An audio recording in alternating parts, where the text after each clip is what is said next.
Hi guys, KO here. Welcome to Turmeric and Tequila, where we are working to inspire positive, radical, social evolution. I'm so excited. We have fitness family in the house today. I will be welcoming Bill Tortorici to the T&T mic. He is the Chief Philanthropic Officer at Economic Literacy of Colorado. And we're going to be discussing all things personal and professional evolution.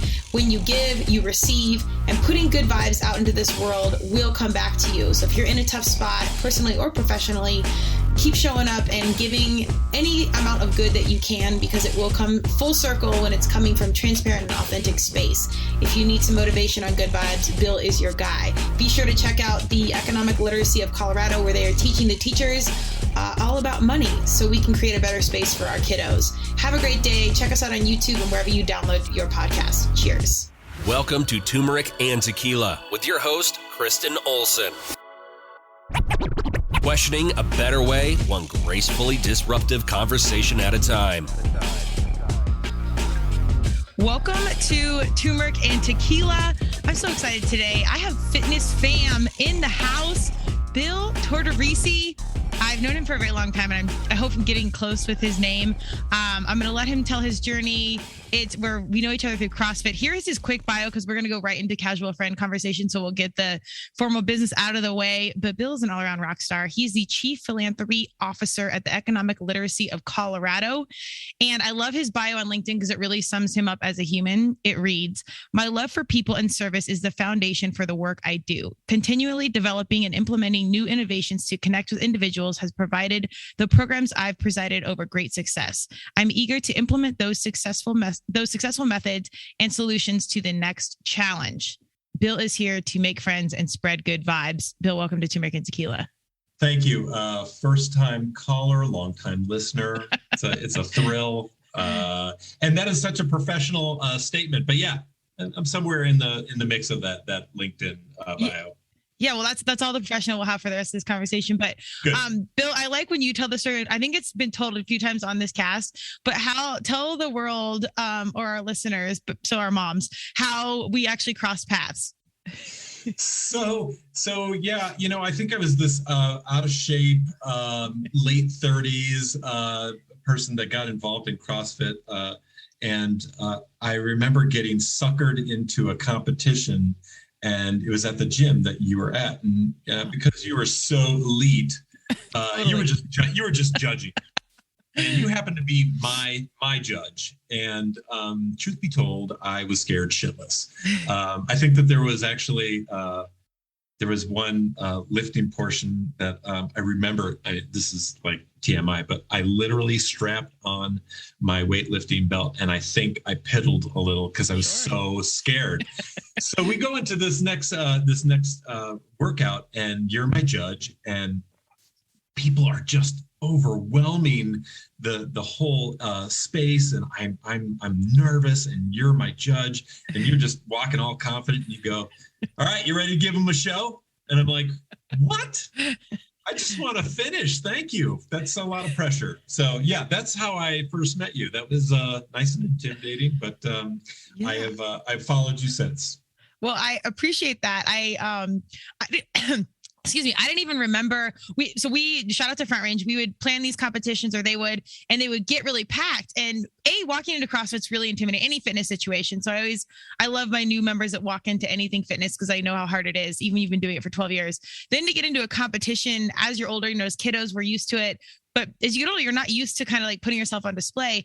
And in this gym, everyone is right in front of you, right next to you. So like the fans are literally 3 feet from you. So if you're dying, they're like in the experience of your death while you're going through the motion. So it's so much. And, I was there every day. So you kind of get desensitized to the commotion. So I loved judging the masters competitions, or whatever ones we had there. And I remember I felt like I was more exhausted judging, because you get so enthralled with, because we were athletes. Like I knew what you were going through. So I was so emotionally invested.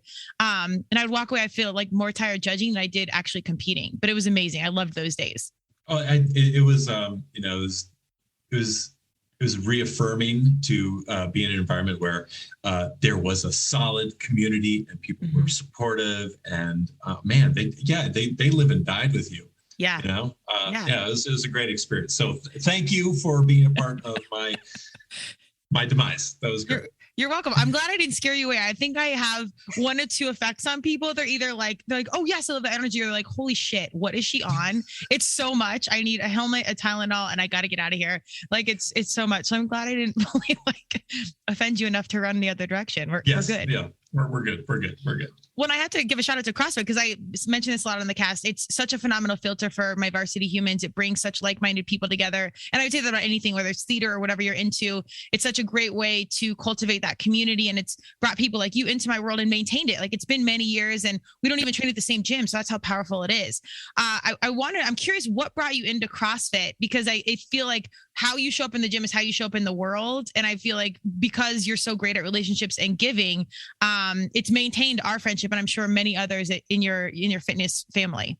Yeah, I really did fall into it. I moved out here about 12 years ago to Denver from Chicago, and I don't think I ever had that experience of it's like Insta community. But I thought I came from Chicago, and I was like, I eat sausage and all the pizzas and all the things, but I'm fit. I got here and I was not fit.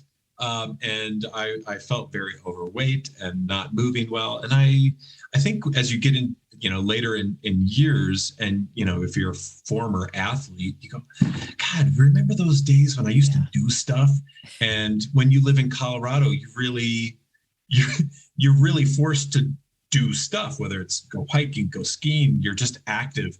And I just was not in shape to do it. And so CrossFit was introduced to me. I think that was just the exercise of choice. So there were lots of options. And so that's how I got into it.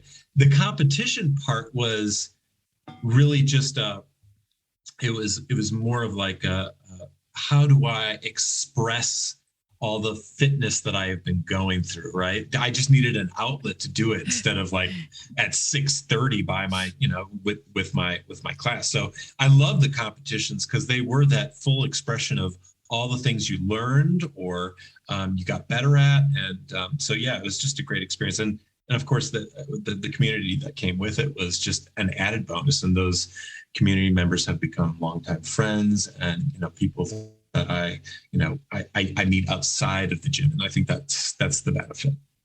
Absolutely. I didn't realize you came from Chicago. That makes so much sense. Where you had to have been a Bulls fan. How so, Kristen?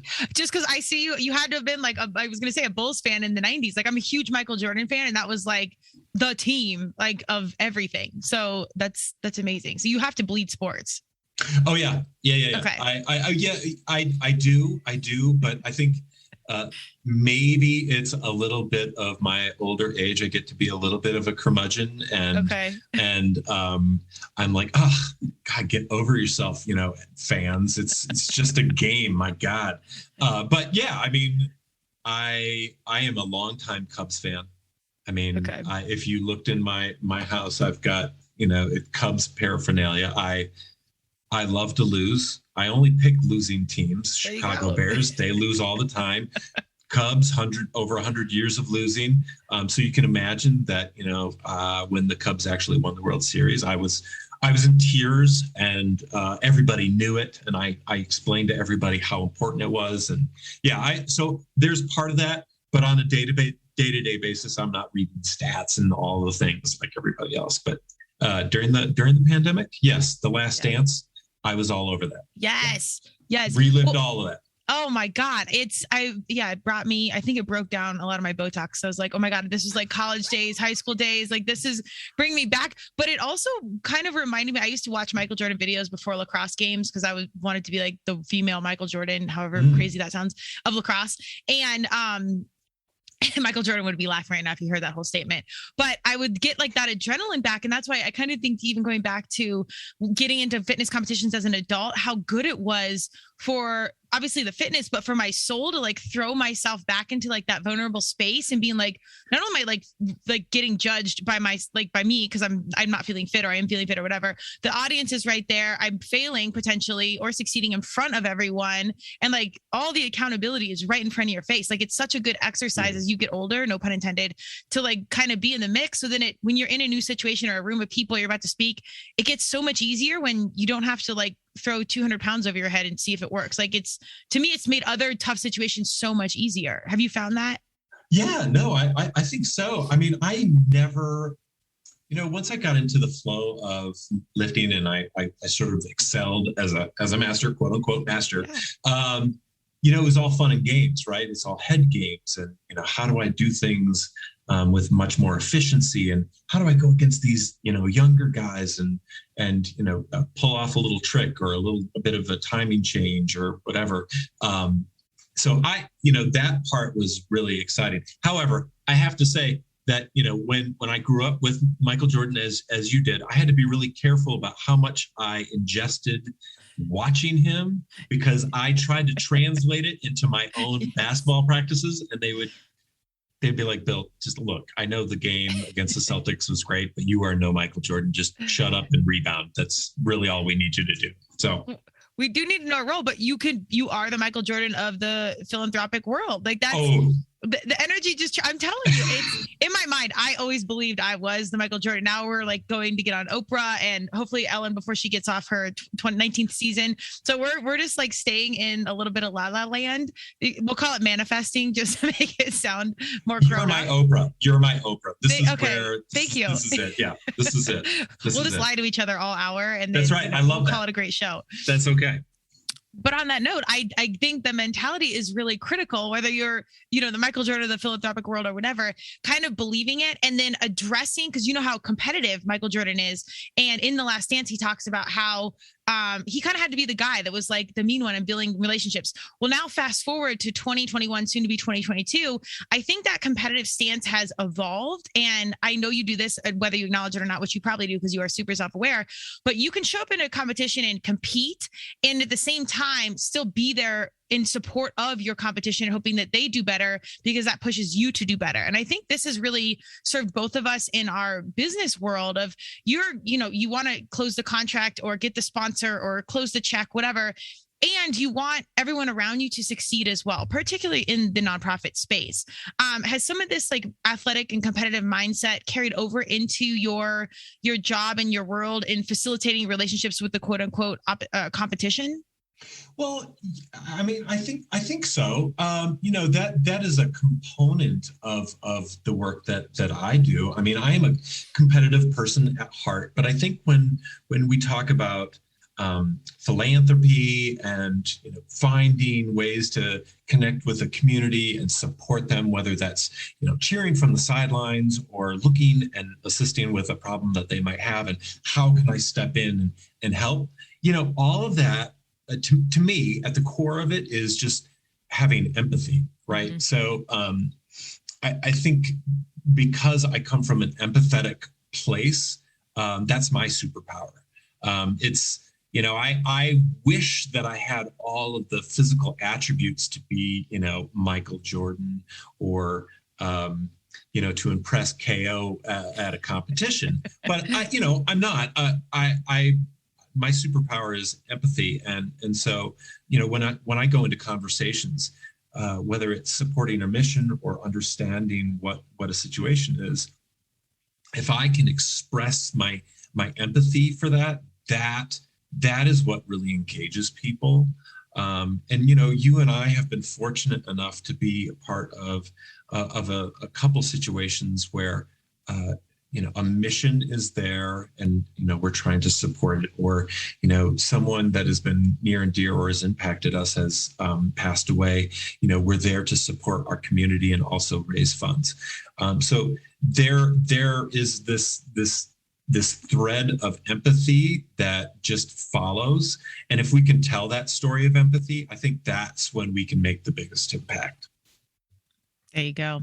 This is why I'm so excited about this conversation, because we can talk about the Michael Jordans and the competition and all the fitness, but really it's, and regardless of what business we're talking specifically about the nonprofit world, but in any situation you're in, personal or professional, it's how you walk through life. And at the end of the day, we have been in situations where we're not really looking forward. We're looking back and paying our respects to someone or something that is now no longer there, but has impacted us deeply. So it's almost a blessing to look in that reflection and understand things a little bit deeper, and then be clear on how we walk through this world. And empathy is such a huge piece of that journey. And I think it's still kind of a new conversation.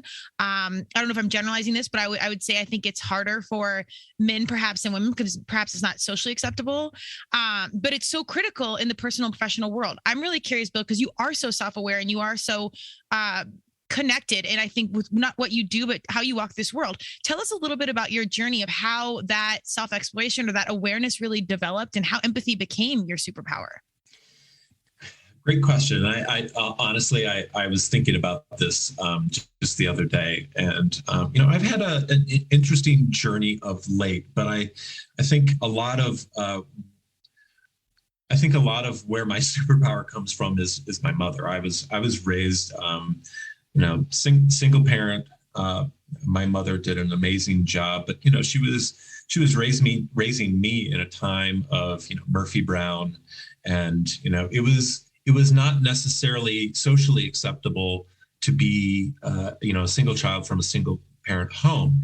And that was challenging in of itself. And, socially it was tough. I'd be, playing a basketball game and there was my mom with all the other families. And, for her, that was a tough journey.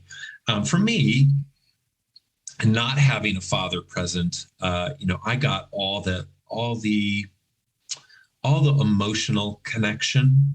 That's not saying that women are all emotionally more connected than men, but I'm going to go out on a limb. That's typically been the case, and so I got all of that wonderful stuff from my mother. And the one thing that is most, I think, the benefit and the danger of having an empathetic heart and empathetic mindset is that you can leave yourself very vulnerable.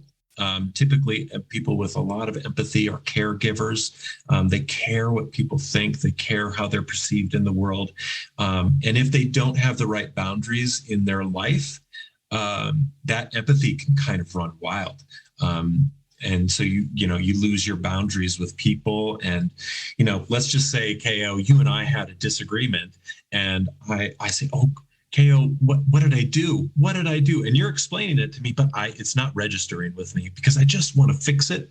Mm-hmm. And, sometimes you got to let things breathe. And an empathetic person, if they don't have boundaries, we'll let that kind of ruin and sour the relationship even further or exacerbate it. And so over time, I've really had to step back and recognize my place with relationships, how I interact with my professional life.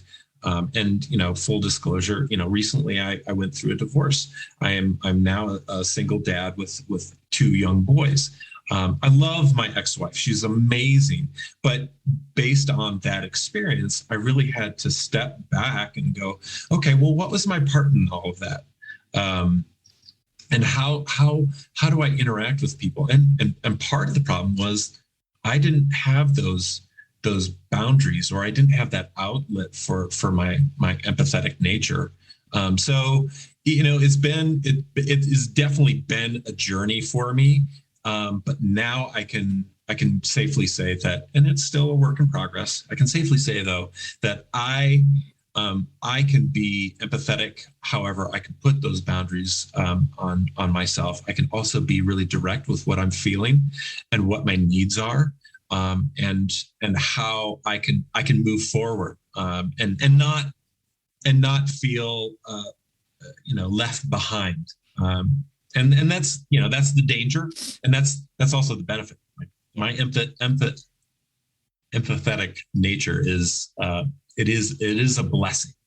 It's challenging. Yeah.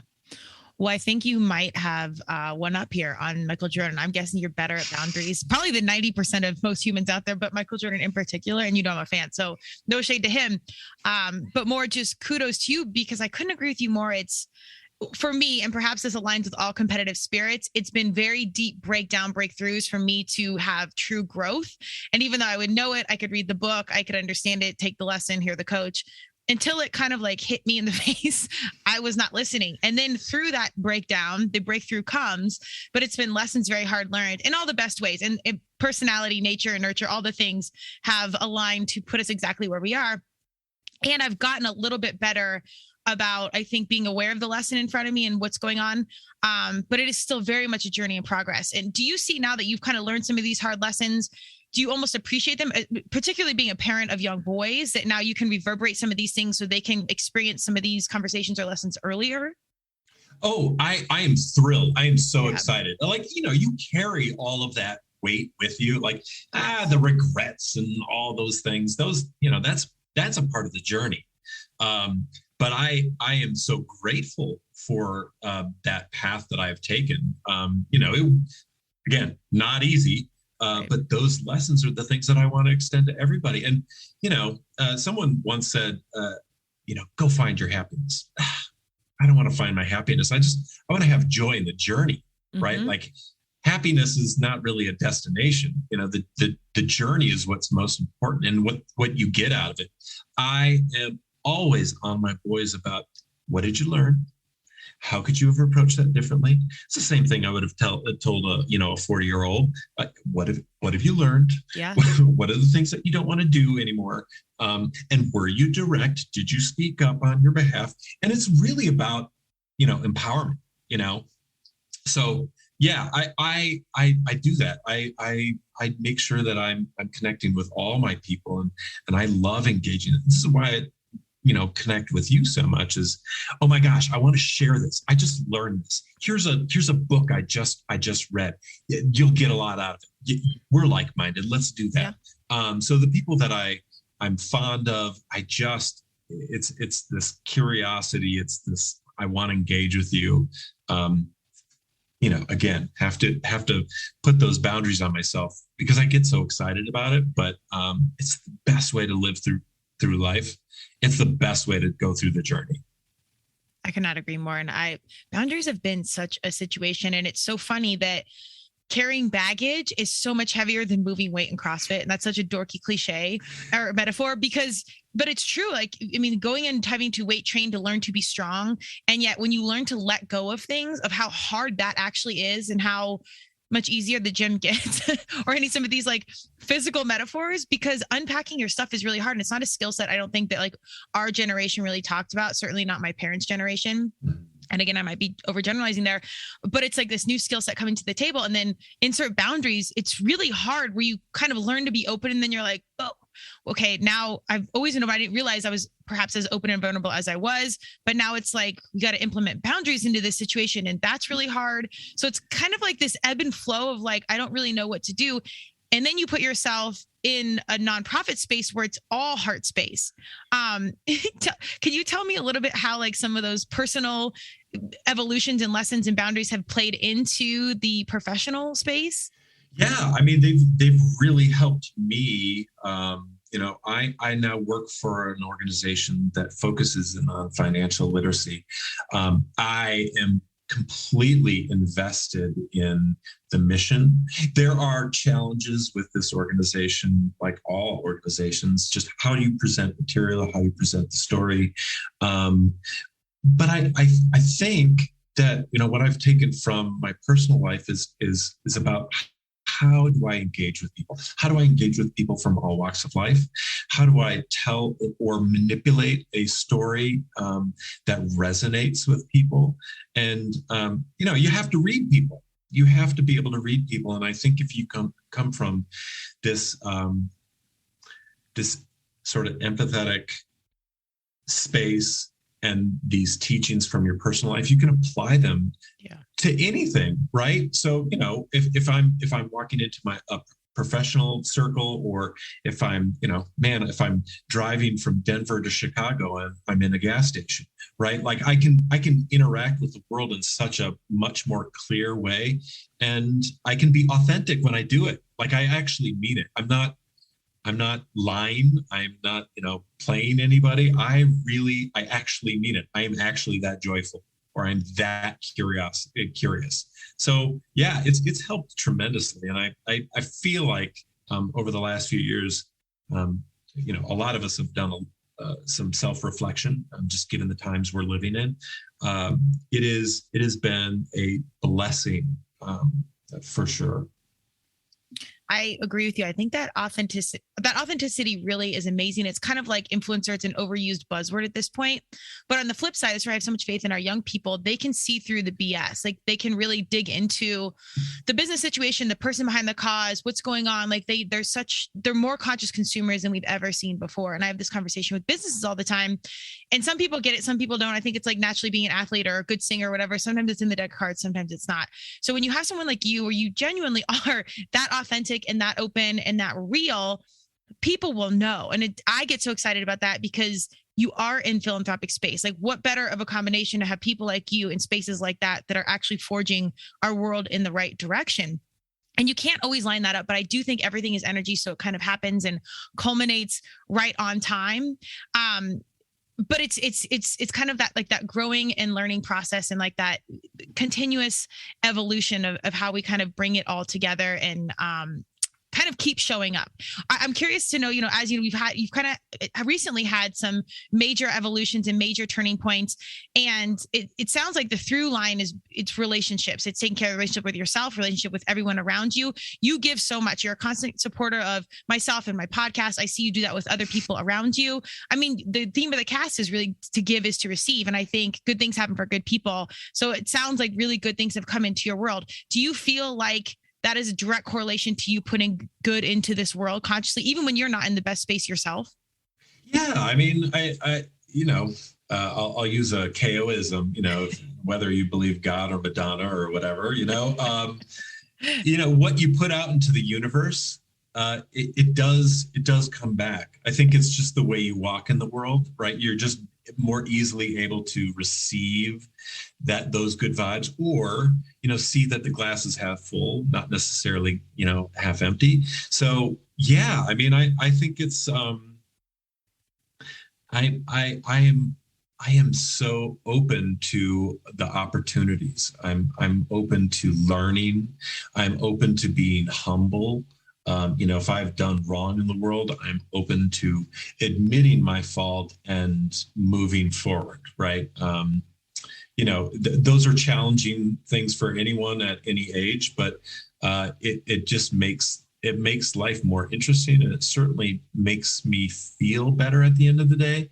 Yeah. There's a lot of professional environments and even personal relationships that I've walked away from that just felt icky. Yeah. I don't want to feel icky anymore. It sucks the life right out of me, and I'm a bear to be around. I don't want to feel that way. So not to say that every day is unicorns and rainbows, but I think that just having a different perspective on life,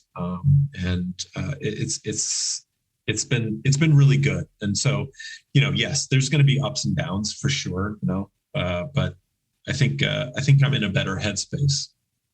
Yeah, I would. Is this therapy? What's going on? It is. I know. No, we're going to take a quick turn, but I think that it's just encouraging to hear when I listen to podcasts or I see people like you were on Lindsay's podcast talking about leaving or being laid off from a job and then finding this like amazing opportunity that's facilitated, some great relationships and whatnot. And you've brought me on both of those circumstances, which I'm eternally grateful, but it's like you continue to show up even when you weren't 100%. So I know it's been 2020 was really hard. 2021 might be hard. A lot of people are in kind of a rut or transitioning or pivoting.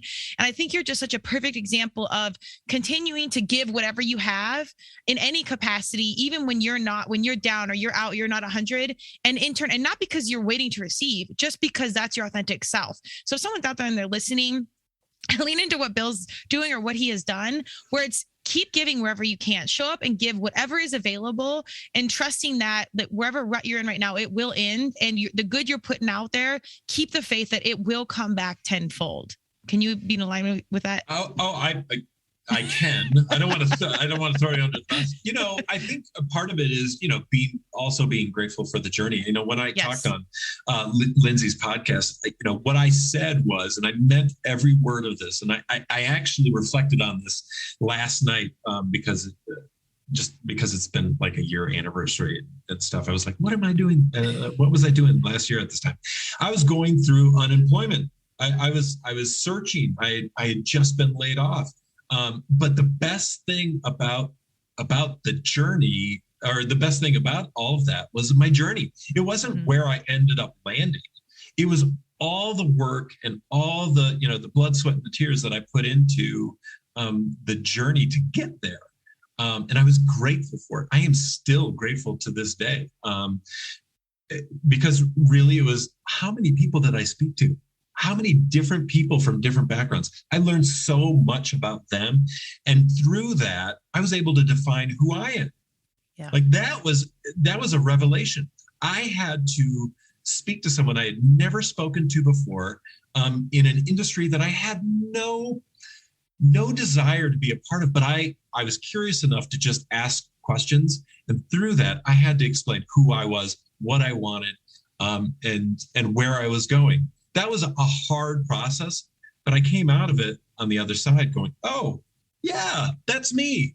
This is where I belong. Of course, this all makes sense. So, yeah, I mean, I know this is like super rose-colored glasses. So if anyone's listening and going, oh, I'm in a rut, where am I going? And I should just follow Bill. Don't follow me. Follow you.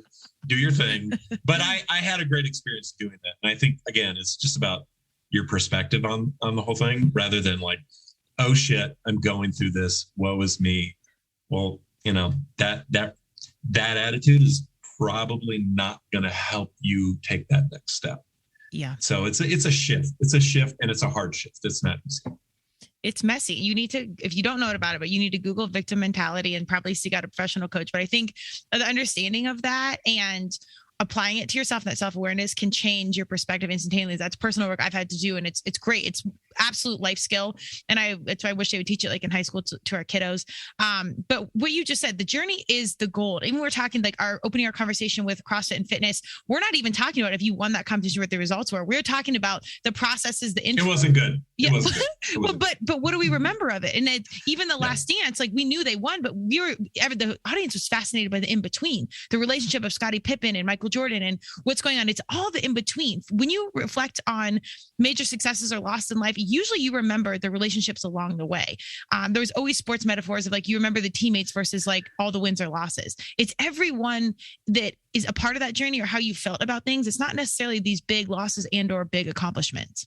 Yeah, no, I absolutely agree. I mean, what's odd though, is those people on that journey, at least for me, and I'll just use the sort of the job search example, they're popping up all the time now. They're people that I reference all the time. I've connected with them in different capacities, and they're just those connections that have built. People talk about, I got to build my network up, and I got to get my application out, and I got to get charge up my network. Well, part of that is building it and then sustaining it, right? So you're never at a deficit with the people that you know and the people that you can influence or can influence on your behalf. And I have just found that these relationships have turned into something much more robust, and it's just been such a quality experience. But I'm grateful for it because it doesn't always turn out that way. Yeah. But yeah, I think finding those like-minded people and building bonds and relationships, and the fact that we're having this discussion today is going to build rapport between us, and that'll strengthen our relationship. So it's all really, really valuable.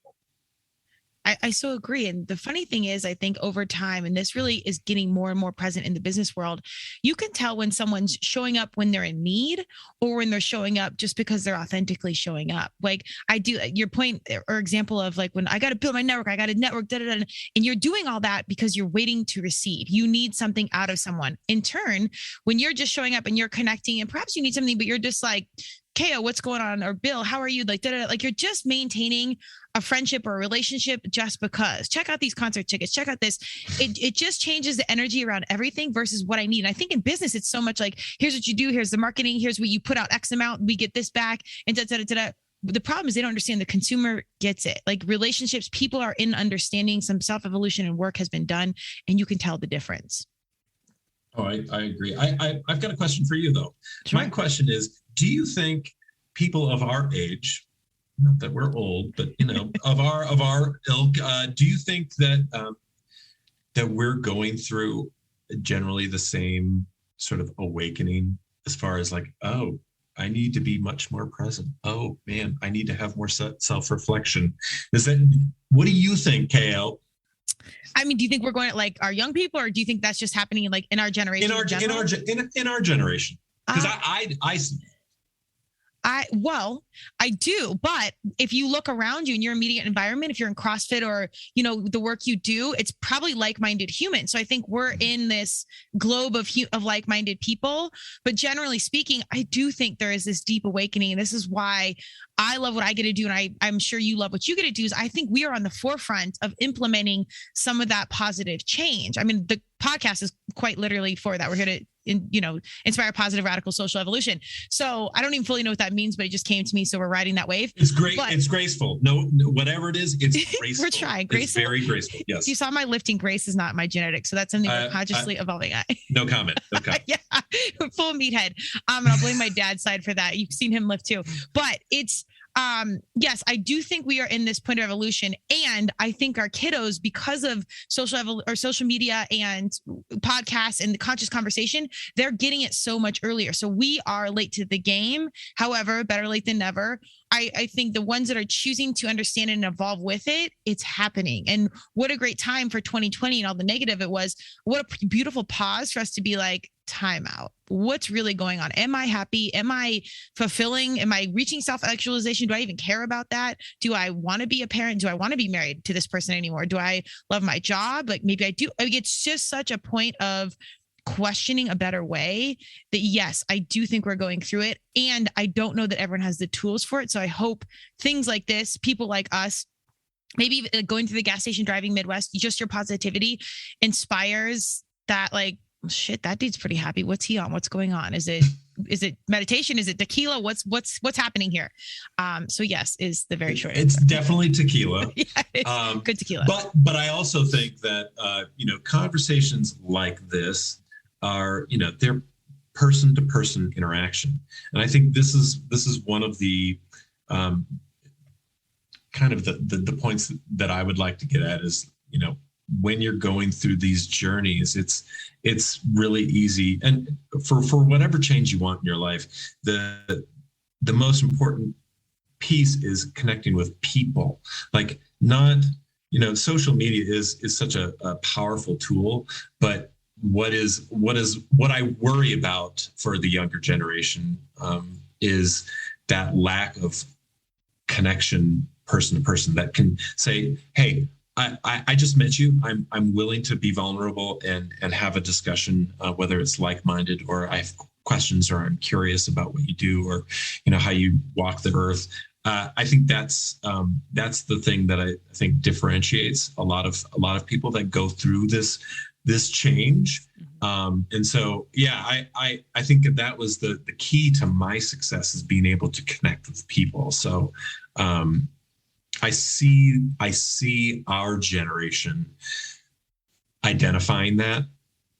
I feel like I've seen that from our generation. I only am concerned about, those below, using social media as the tool to speak.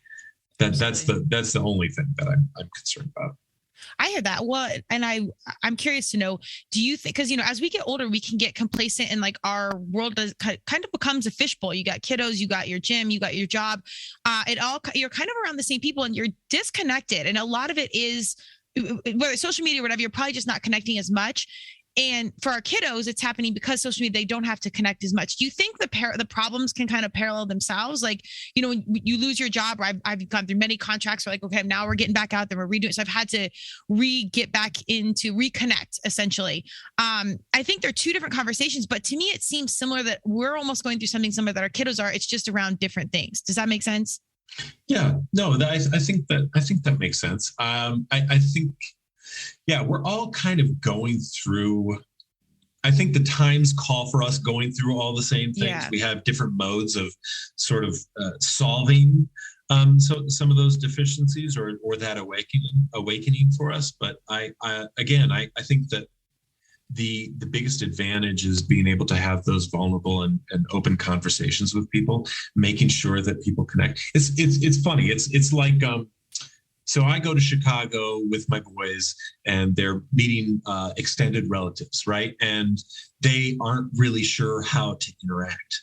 So I have to kind of coach them through, shake a hand, tell them who you are. It's kind of like going to a restaurant. You order your food. Do you want a grilled cheese? Say it to the server. Like interact with people. These are fundamental principles of being a human. You connect with people one-to-one and say what you mean. That's where we start. Instead of going on Facebook or Instagram and going blah. And I still do that, but I also have the capacity. I still have the capacity to talk to a human every once in a while. So but that's that is the strength, again, going to my professional work. I have found that as many digital campaigns for giving as you can do and speaking the story and having visuals and all that stuff, man, nothing beats a real conversation with someone that is passionate about your mission. I can go up to them. I can passionately tell them about the story. I can give them an example. And it's my word. It's my word behind the mission that they can trust, because I'm going to steward their dollars. However much they give, I'm going to make sure and ensure right away, not through a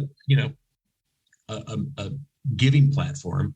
I'm going to tell them, this is what we're going to do with your dollars. This is going to be what impacts educators and students across Colorado. I can do that.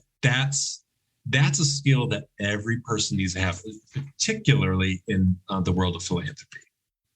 Transparency. Well, that's a whole podcast in itself. I dabbled in the nonprofit world for a hot minute and I learned quickly there are many shades of gray. And so that's why I'm so excited when I know people like you and Lindsay in the mix. I'm like, oh, authentic, transparent, good humans. And that sounds, I don't even know how that sounds. If it sounds casual or like a diss or anything, it's not. But in any business space, you really want good people. And I think that's a additional part of this evolution around social media and that disconnect. Because I think people can get away with a lot more when they're not as connected because you don't think people are watching. But on the flip side, what you don't understand is even with social media, our young people or most people can still read through the lines. And that transparency is so critical. So I think Economic Literacy of Colorado is so lucky to have somebody like you. And I think attitude reflects leadership. So somebody at the top must have been able to identify with your core values and understand your authenticity and your transparency and be like, okay, this dude's for us. This is a good spot. Can you tell me a little? I mean, so far, we'll see. I mean, it's going fine. Yeah, but people they'll get it. Like these are things like as an athlete, like you can measure points scored, weight lifted, what have you. You can't measure heart and hustle. And this is a real challenge with my business where it's like, well, what's the ROI on social media? What's the ROI on this partnership? I'm like, some of it's not measurable, but is worth its weight in gold. And this is where I'm really choosy with my clients because they'll get it or they won't. And I think that's how a company can hire somebody like you. You can see through the lines. When you're working with Economic Literacy of Colorado, tell me some of the things you're super excited about and how they do some things different. Because I think if they're hiring people like you, they are on the forefront of something bigger and understanding something in the nonprofit space that is not yet fully understood. Thanks for the question, Kao. I'd be happy to. No, I think that the biggest. So there's a number of financial literacy organizations, and Junior Achievement, Young Ameritown is one of them, and they all do great work. The differentiating factor for ELC is that we educate educators. So one of the challenges in the state of Colorado and many across the state, the country, is that there is no requirement for economics and or personal finance for graduation. So, a student can walk out, graduate, make a big financial commitment to, go to a 4-year institution afterward without ever getting a bit of financial education. So that's challenging. So we recognize that that's an issue in the state of Colorado. And what we do is we provide professional development to our educators across Colorado. Their impact is immense. So, given a year, an educator is going to reach 150 students. Over the course of their career, they're going to reach tens of thousands of students over that time, over that career. So being able to implement these tools, these economic and personal finance tools to be able to pass on to our young people is again worth its weight in gold. No pun intended. It really is, because we need to make sure that our kids come out of high school ready to face whatever challenges they are, be able to navigate our free market. It's the economy we got. You can have a debate over it till you're blue in the face, but it is the one we have, and you need to be able to navigate all of that. And so much of what we do tries to ensure that students and educators, because they have the same deficit, do not fall into the financial traps that shit I did. My God, I went to college and I was like, ooh, free shirt? Yeah. Great. Sign me up for a credit card. Sounds great. Or walk away from, college, graduate. If anyone does that, right? Graduate and have tens of thousands of dollars in student debt. This student debt in this country is stupid big, right? We're talking billions. So anyway, what we do is really, really important. And I'm just pleased to be a part of it, mostly because, and this is something that I noticed during the pandemic, is what organizations, whether they be for-profit or nonprofit, are nimble enough to change with the times or change with the environment. ELC was able to do that. They turned what is usually an in-person, workshop environment, and they went completely virtual. So now we're getting into the scenario where we have an ability to have a bigger reach, right? We can do mixed vehicles to get this information to people and to interact with people. So whether you are, in Denver or you're, on the Western Slope, we can reach you by many modes. So that is something I'm very proud of being part of. And we are trying to make sure that we reach every educator, and that's not easy. So making sure that we have more people can see us more, that we're much more visible, we're much more transparent about how we do things and how it benefits everyone. That's really my goal. Yes, it's to get money, but I wear all the hats, right? Like I'm a cheerleader and a champion for what we do. The biggest thing I can say about all of this, and I'm gonna touch on this for just a hot minute, and then let it go. But when we talk about economics, it somehow gets roped into this political debate about conservatives do this and liberals do that, and it really doesn't matter. Mm-hmm. What we try to do is, this is a space where we can all agree that this is really important information, whether you live in Colorado or you live in Timbuktu. It really doesn't matter. If your student or your child is not getting this information, they need it to be successful. And so I can jump on board with that. That's a story I can tell till forever. So yeah. Completely agree. The thing is, no one's going to disagree regardless of what side you sit on. And most people are in the middle also, that we all want the world to be a better place for our kiddos and them to be more economically responsible, so they are not in turn controlled by their financial decisions. Nobody wants to be in that space. And that's absolutely a conversation I didn't have. And I actually was a student of Young Ameritown. I remember we learned how to write a check. That's how old I am.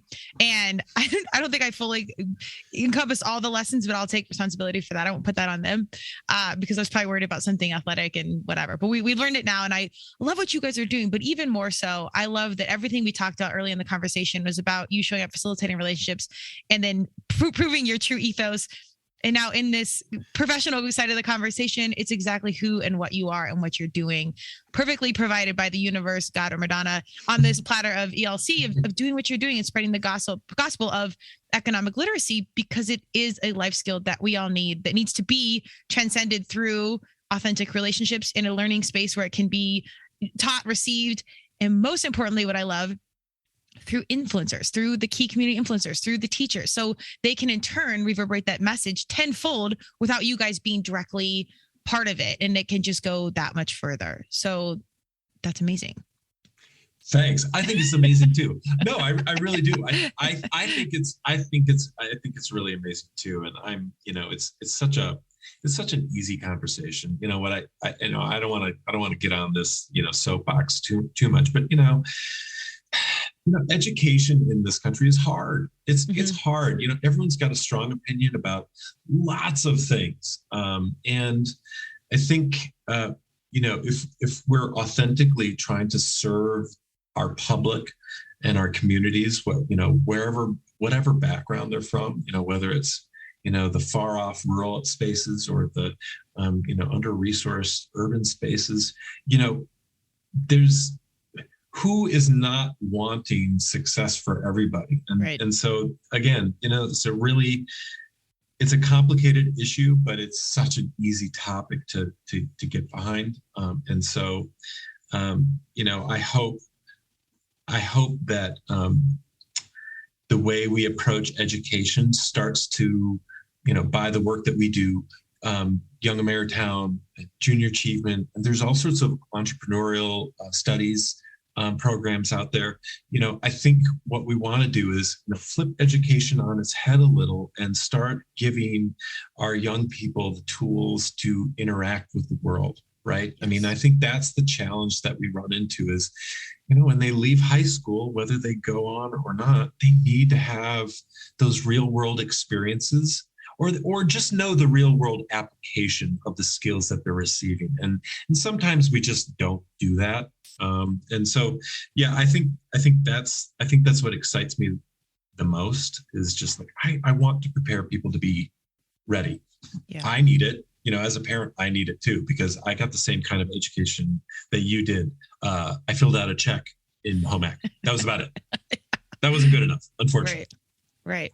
And checks are no longer, they're sort of still a thing, but I just think there's such a business takeaway here. I know we talked a lot about the human and the emotion side, but if you're an entrepreneur, a business owner, or a part of a business, an employee, whatever, there's a major business takeaway here. And I've gotten deeply passionate about this being on the influencer side and branding and marketing.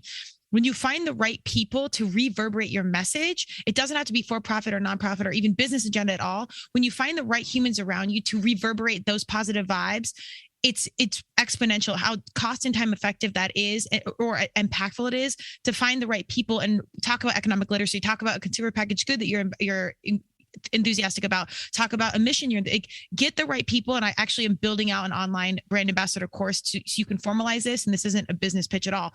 It's just understanding the power of influence. And when you have the right people saying the right things in the right way, the impact can go so much further. And I'm blown away with how good you guys are at that. And it's deeply, deeply powerful. Well, I think we all appreciate that. But what's really, I think you're kind of hitting on something. You are super engaged in this space. And I love all of your guests. They all are those like-minded people, even if they're just, if they're artists or whatever, they still have that entrepreneurial way of thinking. And I think that's why I gravitate to the people that you have on your show is that they get that, right? Like they want other people's success. They want to brainstorm with you. There's this like collective mindset that is, it's kind of like building, a snowball. You keep rolling it. It gets bigger and bigger. Yes. And so I certainly appreciate that. And I love that the organization that I work for and that I represent, can be a part of that collective. Wasn't it ironic that we're, deep competitors at heart, but in reality, it's just about building that snowball. It's the teamwork. It's the juxtaposition of like being competitive, but really like all boats rise. Everyone comes together. Totally. It's cheesy, but like truthfully, when you succeed, everybody succeeds. And when you can recognize that and give back, it's the only way to walk through this world. And I think the more we understand that, the more people get it, especially my competitors, the better everything is. It's the awakening. It's the awakening. It just, for some reason, it just feels like it's happening right now. Yeah. And for us to recognize it, is just, it is exciting. It really is. And man, that sounds cheesy, but whatever. It does. We're here to provide all the messaging, hopefully streamline some of our young people or any people around us, their process. And I will say you will likely have some of these like deep breakthroughs that we have had to learn through. So hopefully the conversation and you can learn to be better about your money and more aware. But I will also say all things happen on time. So pack a helmet and be ready to show up no matter what. That's right. It's the same thing that you told me. Are you ready to give them a show? Let's do it. Let's give them a show. One thing I'm working on, I'm being mindful of our time, so I'll let you go here in a hot second. But one thing I'm working with one of my really good friends who just became a coach, and we're talking about kind of merging my worlds of turmeric and tequila. Like the universe, Madonna has a very thick sense of humor, and like how if you reflect in your life, you're like, of course, like none of this fits, but it all fits, and it's all just these wild things that I didn't get until later.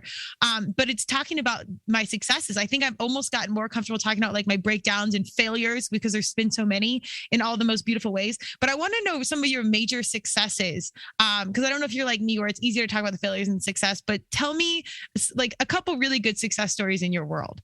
Personal or professional? Anything you want. What stands out to you? That's really exciting. I get the platform. You know what? Honestly, my failures have been my success. Yeah. Really. I mean, I know that, again, super cheesy. I'm recognizing that right now. That's okay. Moving on. But really, I think that this awakening for me and how I engage in the world is probably my greatest success. Yeah. I am a better partner with my relationships. I am an outstanding father. I love that. And I think that the side piece is my father wasn't there. I am killing it. I am there for them, and so I can be a true and authentic mentor without hesitation. That is my absolute greatest success. But I think the other success would have to be the way I interact professionally. There was a time, and maybe when I got into the industry, that I was like, oh, I'm doing good, and I'm making money for my organization. That's great. But I think I was going through the motions. I think for you to really be successful professionally, you've got to be all in. It's the only way to go. Feel like your heart's centered. You're excited about getting up to go to work, and you are present. Oh crap, we're going to talk about retirement. There, whatever. I'm in. Tell me more about Roth IRAs. I want to know about where my money's going. I think it is. Those are my successes. I try not to worry about material things or how I averted some technician giving me an outrageous bid for my furnace breaking down, right? Like I avoided all that. That's a great success in of itself. However, that's not something I'm going to put my hat on. I really am just so grateful for just the evolution in my mind and my spirit, and things that I'm passionate about. Instead of howling at the moon on social media, I am willing to go and march, right? I'm willing to put myself out there. I'm willing to be vulnerable. Those are the things that, I can walk away from every time I go into those experiences. And I go, I'm glad I did it. I'm glad I did it because I would have regretted it. So those feel like the big successes. It really doesn't. It just reverberates throughout my entire life, whether it's personal or professional. So. Amazing. And the best part of that is I believe you. Like I can sit here and I totally believe everything you're saying. And that's not a thing. It's the Sicilian hands right now. You can't see it. Yes. You can't see it on the podcast, but you can see it on YouTube. He's hypnotizing us. And I'm totally going to reuse Howling at the Moon via social media. That's a perfect little nugget right there that shall be reused. Great through line that to give is to receive is kind of the conversation on this cast and what I'll likely be calling it. But not to give back to yourself. So I love that you can sit here as a confident human being and acknowledge and give yourself that gold star in fatherhood, which is absolutely hands down the most important job in this world. But in life, because I think we do forget to give back to ourselves, and that's also cliche, but we really do. And it's hard to acknowledge perhaps for myself, successes. And I think you do got to take a pause. So if you're in it and you're listening to this, I really encourage everyone to sit there, take a second and think about a success in your world. Alongside all these cliches that Bill and I are throwing at you so easily. So many. We walk in that space. So we're just going to let it be a Hallmark card and that's it. Everybody wants to be humble, but humble brag is okay too. You can go, yeah, I did good. I did good. Well, when you're reapplying for a job or getting back out there, I mean, my world, that's a constant process. You have to go back and be like, shit, what have I done? And I look back, I'm like, damn, I am getting old. Like, this is a lot of years in this business and what I've done. And on the flip side, it's like, shit, it's a lot of experience. Absolutely. I'm going to walk in this room and be like, yeah, I know this. I've been doing it for 20 years. So come at me. So it's good to see both sides. The humility is good. Get that turmeric in there and then whip out that tequila and just big old brag about yourself. Big old gold stars, because you need both. That's right. I fully agree. All about the tequila. Oh, and the turmeric. Yes. And the turmeric, a dash of it. That's right. We can go on, but Bill, tell us about where we can find you if you want people seeing your personal journey. If not, I respect that. But ELC, where do we find you guys? Anything coming up that we need to know about? Like, hit us with some coming things.